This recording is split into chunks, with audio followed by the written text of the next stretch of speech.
Olá, graça e paz. Eu sou o pastor Jackson Oliveira. Hoje eu quero explicar as posições supralapsariana e infralapsariana.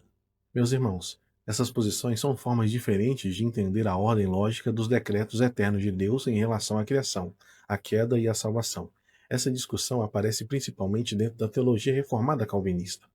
O supralapsarianismo, que significa acima da queda, a palavra vem do latim supra, antes ou acima, mais lapsus, que significa queda, por isso acima da queda.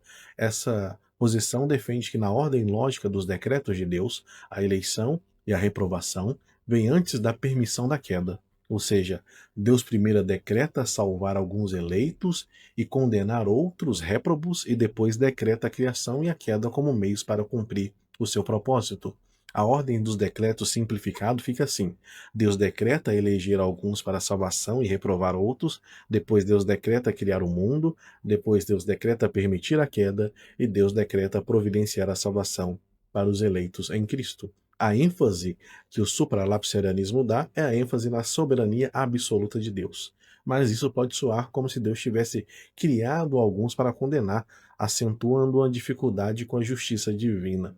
Já o infralapsarianismo, que significa abaixo da queda, vem do latim infra, depois ou abaixo, mais lapsus, queda, ou seja, abaixo da queda. Então, o infralapsarianismo, a qual eu tomo a minha posição, defende que a eleição e a reprovação vêm depois do decreto da criação e da queda. Ou seja, Deus primeiro decreta criar, permitir a queda, e só então, dentro da humanidade caída, ele decreta eleger alguns para a salvação e deixar outros na sua condenação.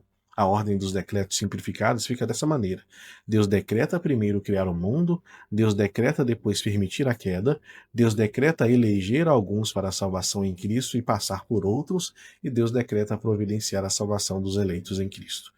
Essa ênfase está na justiça de Deus em escolher a partir de uma humanidade já caída. Eu prefiro o infralapsarianismo, a qual eu defendo, porque ele preserva a santidade e a justiça de Deus. Creio que Deus decretou a criação, permitiu a queda, então, de uma humanidade já caída, ele elegeu alguns para a salvação em Cristo Jesus, conforme Efésios capítulo 1, versículo 4 a 5 nos diz.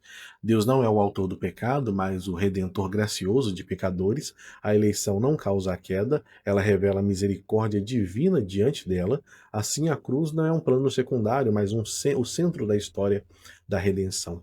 O infralapsarianismo exalta a graça, preserva a responsabilidade humana e glorifica a soberania de Deus. Então, trazendo as principais diferenças, supralapsarianismo, a eleição e a reprovação vêm antes da queda, visão mais forte da soberania de Deus. O infralapsarianismo, a eleição vem depois da queda, visão que destaca mais a justiça de Deus em lidar com pecadores já considerados caídos. Em resumo, ambos afirmam a eleição incondicional, a soberania de Deus e a queda real do homem. A diferença está apenas na ordem lógica dos decretos eternos de Deus, não no que de fato aconteceu na história. Que Deus abençoe a sua vida. Até o próximo vídeo.